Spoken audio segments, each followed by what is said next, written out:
o kaway-kaway sa mga negosyante dyan. I'm speaking on behalf of you guys. So, kung negosyante ka, mapamalaki o maliit na negosyante ka. Hindi empleyado ha, kasi ang empleyado walang choice yan. Otok-altas yan. Kung ikaw ay may tax discrepancy, mapamalaki o kahit maliit na amount yan.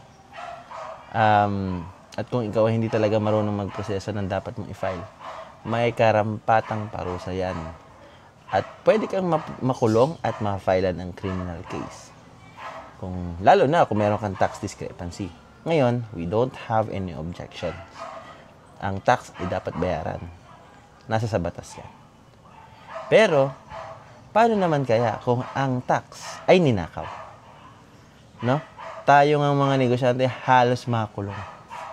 Bakit sila, yung mga nagnakaw, yung mga matataas sa tao hanggang mambabatas, hindi ko alam kung sino man ang magiging guilty dyan, hindi sila pwedeng makulong.